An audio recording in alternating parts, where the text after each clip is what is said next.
तो आज हम लोग बात करने वाले हैं duties and rights of partner. Rights and duties एक ही बात है। पार्टनर की क्या क्या राइट्स हैं एंड क्या क्या उनका कर्तव्य होता है काम करने का। ड्यूटीज़ ऑफ पार्टनर्स की बात करें तो मैं इसे बहुत ही शॉर्ट एंड बुलेट पॉइंट्स में मैंने बनाया है। ड्यूटीज़ ऑफ पार्टनर क्या होता है। ड्यूटीज़ ऑफ पार्टनर, पहला, to carry the business of the firm the greatest common advantage. क्या होता है, बिजनेस के ऑफ द फर्म के जितने भी एक्टिविटीज़ होते हैं उन्हें कैरी करना, और इसका ये है क्या, एक कॉमन एडवांटेज भी मिलता है। Second number, to be just and faithful to each other. एक दूसरे के साथ फेथफुल एंड सच्चाई के साथ काम करना चाहिए। To render true accounts and full information of all things. आपको सभी चीज़ों की पूरी जानकारी होनी चाहिए जो जो चीज़ें अफेक्ट करती हैं फर्म को। To pay any partner for his legal representatives.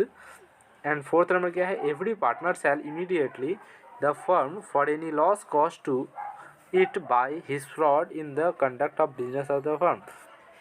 हर एक पार्टी जिसको कि लॉस हुआ है, किस कारण से हुआ है या फिर कोई फ्रॉड हुआ है कंडक्ट, तो उसके लिए कौन रहेगा, उस लॉस के लिए आइडेमनीफाई यानी कि उस लॉस का क्षतिपूर्ति किया जाता है बिजनेस ऑफ द फर्म। ये सभी क्या हो गया, ये सभी ड्यूटीज़ हो गया पार्टनर का। राइट ऑफ पार्टनर की बात करें तो एकदम मस्त टॉपिक जो मैंने बनाया है, देख सकते हैं आप लोग, पढ़िए और समझ में आ जाएगा आप लोगों को एक ही झटके में। राइट ऑफ पार्टनर्स क्या है, पार्टनर के कुछ दायित्व होते हैं, उसे हम लोग राइट्स ऑफ पार्टनर कहते हैं। यानी कि उनका जो जो राइट है कि वो ये क्लेम कर सकते हैं, वह उनका ये राइट है, यह राइट है, यह राइट है। जैसे कि हमारा राइट है इंडिया में रहने का, right to education, right to food, right to कहीं हम लोग कहीं भी, right to freedom, that is rights of Indian citizenship. इसी तरह जो पार्टनरशिप फॉर्म में जो पार्टनर्स होते हैं उनके भी कुछ राइट्स होते हैं। पहला number right, every partner has a right to take part in the conduct of business. कि वह बिजनेस के पार्ट ऑफ कंडक्ट में यानी कि बिजनेस के कार्यों में वो हिस्सा ले सकते हैं। Second number, every partner has a right for free access to all records. वह क्या कर सकते हैं, फ्री एक्सेस ले सकते हैं all records, books, accounts, business. मतलब बिजनेस में वो बुक्स को देख सकते हैं, अकाउंट्स को चेक कर सकते हैं, सभी जगहों पे मतलब बिजनेस की सारी एक्टिविटीज़ को वो देख और सुन सकते हैं। The partners are initial to share equally in the profit. Partners जो होते हैं उन्हें इंटाइल टू शेयर इक्वली, उनका जो शेयर रहेगा वो इक्वल रहता है प्रॉफिट में। Earn and shall be contribute equally to the losses sustained by the firm. उनका जो प्रॉफिट में जो हिस्सा रहता है वो भी इक्वल रहता है और लॉस में जो हिस्सा रहता है वह भी इक्वल ही रहता है। However this is subject to the contract, क्योंकि यह और एक चीज़ यहाँ बताया गया है ब्रैकेट में कि however this subject to the contract, यह कॉन्ट्रैक्ट का सब्जेक्ट है। ऐसा हो भी सकता है कि कॉन्ट्रैक्ट में अगर लिखा गया हो कि आपका जो शेयरिंग ऑफ प्रॉफिट रेशियो है वह 2:1 है, तो ऐसा हो ही सकता है। यह जो विषय है यह कॉन्ट्रैक्ट का विषय है। एंड नेक्स्ट बताया गया, where the partner is entitled to interest on the capital. अगर कोई पार्टनर एक्स्ट्रा कैपिटल लगाया है तो उसके अगर उसे क्या इंटरेस्ट मिलता है तो उसे इंटरेस्ट उसे देना पड़ेगा फर्म को। Capital subscribe by him, such interest shall be payable only out of profit. ये जो पेबल होगा यह प्रॉफिट के बाहर से ये पेबल होगा, यानी कि प्रॉफिट से एक्सेस के ऊपर यह पेबल होगा। ये partner shall identify the firm, ये पार्टनर क्या कर सकता है, किसी फर्म को आइडेंटिफाई कर सकता है फॉर एनी लॉसेस। किसी भी पार्टनर का अगर कोई लॉस होता है तो उसके लिए वह क्षतिपूर्ति कहाँ से लेगा, वह जो आइडेंटिफाई लेगा वह अपने फर्म से ही लेगा। For any loss cost by his willingful neglect the conduct of ten with the of the business of the firm. चलिए यहाँ पे पढ़ने में थोड़ा सा मिस्टेक हो गया था। Next, a partner has power to act in emergency for protecting of the from losses. किसी भी पार्टनर के पास राइट है कि किसी भी इमरजेंसी परिस्थिति में वह अपना फर्म के लिए मतलब जो भी काम कर सकता है, उस स्थिति में जो भी सही है वह अपना निर्णय ले सकता है। ठीक है, every partner has a right retire by giving notice. किसी भी पार्टनर को अगर रिटायर करना है तो उसके लिए पहले उसे एक नोटिस भेजना पड़ता है। Every partner has a right to continue the partnership and not to be explained for. किसी भी पार्टनर को अगर कंटिन्यू करना है एज अ पार्टनरशिप किसी भी फर्म में तो वो कंटिन्यू कर सकता है, अगर किसी छोड़ना है तो वो छोड़ भी सकता है। इधर ये वाला पॉइंट इंपॉर्टेंट नहीं है। डिसोल्यूशन ऑफ पार्टनरशिप क्या है? डिसोल्यूशन ऑफ पार्टनरशिप यानी कि किसी भी पार्टनरशिप जब किसी का दिवालिया निकल जाता है तो यानी कि पार्टनरशिप को अब हम लोग को क्या करना है, पार्टनरशिप को हम लोग को ख़त्म करना है। तो ये ऐसी स्थिति में हम लोग क्या करते हैं, डिसोल्यूशन बाय एग्रीमेंट। हम लोग डिसोल्यूशन कर सकते हैं एग्रीमेंट से। इसके बारे में सेक्शन 40 में बताया गया है। A firm may be dissolved with the consent of all parents all partners in accordance with contract between the parties.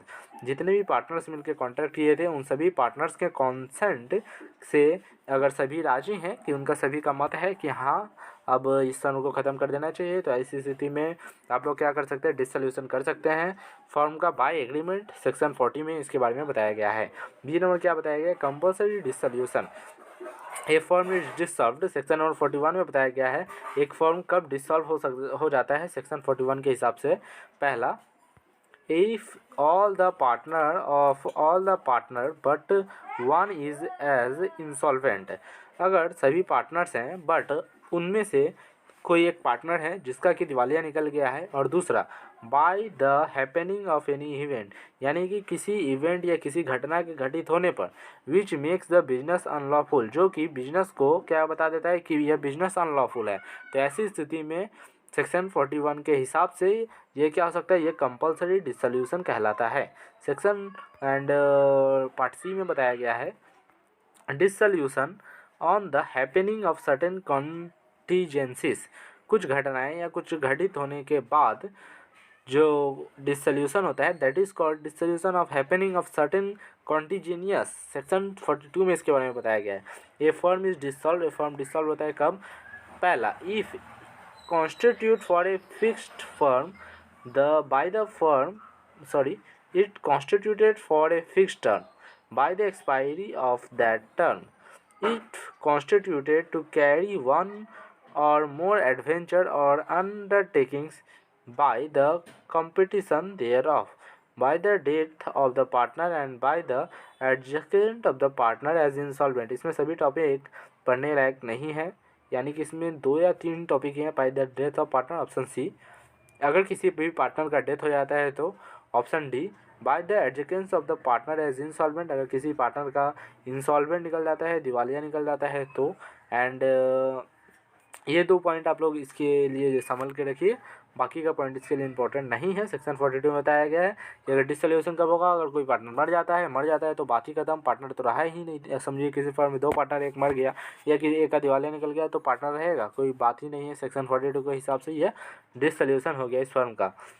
उसके बाद सेक्शन डी में बताया गया है, पार्ट 4 में बताया गया है dissolution by notice of partners at will. Section 43 में बताया गया है where the partnership at will, जहाँ पे पार्टनरशिप एट विल से होता है, where the partnership at will the firm may be dissolve by any partner. Firm जो है डिसॉल्व हो सकता है ये by any partner giving notice, कोई भी पार्टनर अगर नोटिस देता है तो in writing to all the other partner of his intention to dissolve the firm. अगर उसका इंटेंशन है कि हाँ अब इस फर्म को डिसॉल्व ख़त्म किया जाए तो the firm is dissolved as from the date mentioned in the notice as the date of the dissolution. जो फर्म है वह डिसॉल्व हो जाएगा जिस दिन या जिस डेट को मेंशन किया रहेगा डेट, और if no date is mention, अगर मेंशन नहीं किया गया है डेट नोटिस में date as from the date of the communication of the day then notice, that's it. इसके बाद हम लोग आ जाते हैं dissolution by the court. Court के द्वारा डिसोल्यूशन कैसे होता है ये हम लोग जान लेते हैं। This is very important topic, VVI। Court में direct dissolution of the firm on the following grounds. Direct dissolution कर सकता है। पहला, if a partner has become of unsound mind, अगर कोई पार्टनर है जो कि अनसाउंड माइंड का है तो हो सकता है। दूसरा, if a partner has become permanently incapable, अगर कोई पार्टनर है जो कि परमानेंटली इनकेपेबल है, यानी कि वो कैपेबल है ही नहीं अब परफॉर्मिंग हिज ड्यूटीज़, वह अपना ड्यूटीज़ परफॉर्म कर ही नहीं सकता, तो ऐसी स्थिति में वह पार्टनर रह कैसे सकता है। If a partner is guilty of conduct, अगर कोई पार्टनर गिल्टी है ऑफ कंडक्ट, उसने कुछ ऐसा